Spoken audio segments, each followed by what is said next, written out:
Why Mazda CX-30? Deja vu.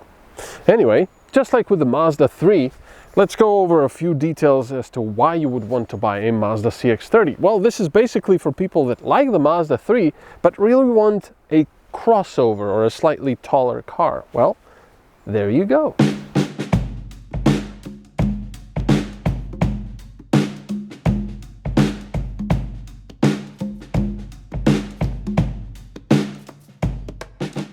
So this car has a few different engines available. This particular model has the CX-30, has the X engine, which is the gas one, but with the ability to operate a bit like a diesel engine, which means less fuel consumption, fewer emissions, more power, torque, and so on and so forth. Here it is.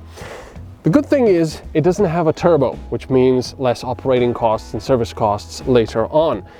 It also does not use a belt, it uses a chain. So again, less operating costs. And I actually asked Mazda about some details about their non-X and X engines, gas engines.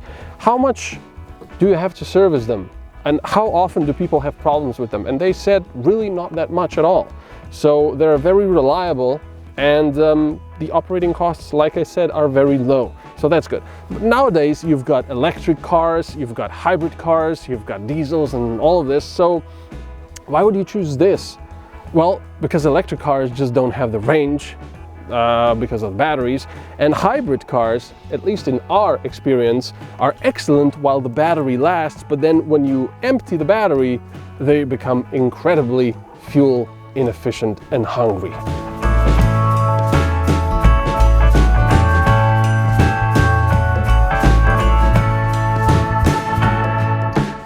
I'm actually a little bit surprised because I was comparing the space in the trunk with the Mazda 3, and I think the Mazda 3, the 4-door version, actually has a little bit more space. It's more cavernous inside than this. I might be wrong, of course, but it's not a huge amount of space, but it is enough, I would say, for trips, for shopping, for whatever. And we've got all of our stuff in here.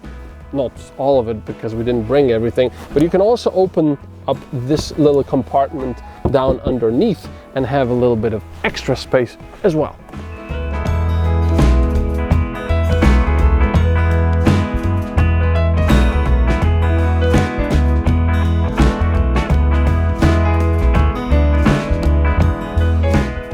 This car is very similar to the Mazda 3 in this inside.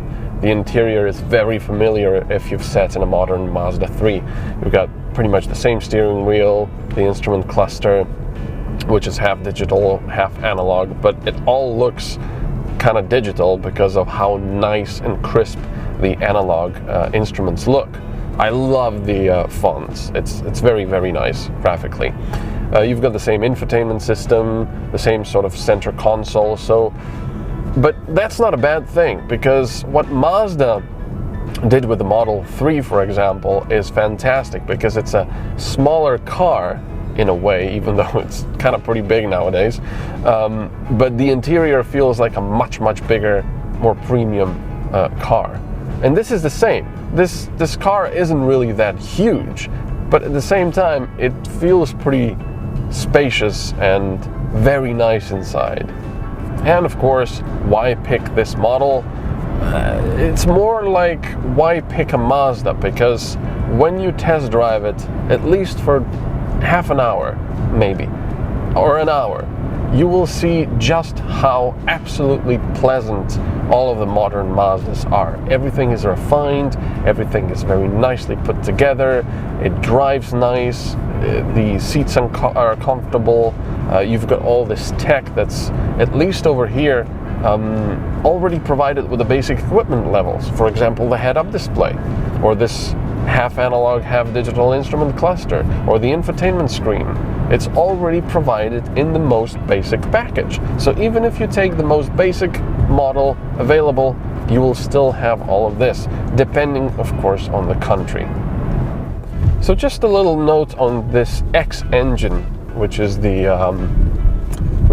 186 something, 187 horsepower engine, 2-liter naturally aspirated technically it's not naturally because it does have a small supercharger, but that's beside the point.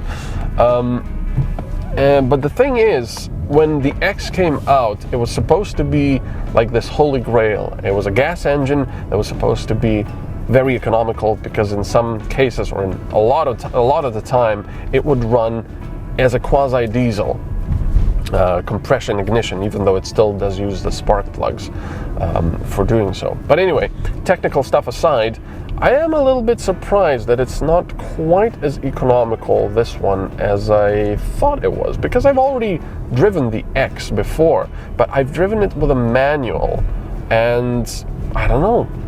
Right now I've got 6.4 liters per 100 kilometers, which, to be completely honest, is not that much for a 2-liter naturally aspirated gas engine. But still, I know I've got almost 200 horsepower. But in the era of turbochargers, it really doesn't feel that much because it doesn't have that oomph of torque. So 6.4 is still okay. I drove reasonably economically, I would say, but I think it's the automatic transmission that gulps a little bit more fuel here, or causes it to gulp a little more fuel. So I was thinking, because I already did the why buy a Mazda 3 video, and now I'm doing this one, I was thinking, what can I say differently? Because all these Mazdas have the Mazda DNA, so there's not a lot else I can tell you apart from the fact that all Mazdas share this wonderful, nice feeling inside, nice to drive. They are just very, very pleasant cars, and that's difficult to put into words. You have to test drive them to believe me and to experience that yourself. But the thing is, I'm just trying to get people to look at Mazdas more, because they really are truly excellent cars. So it doesn't matter whether you prefer a Mazda 3 or you prefer a crossover such as this one. Just give them a whirl. And again, it sounds like I'm making commercials and I'm being paid for it, which I'm not. But there you go, Mazda. I only want a yacht or two, not much. You know, couple billion here, couple billion there. I'm good.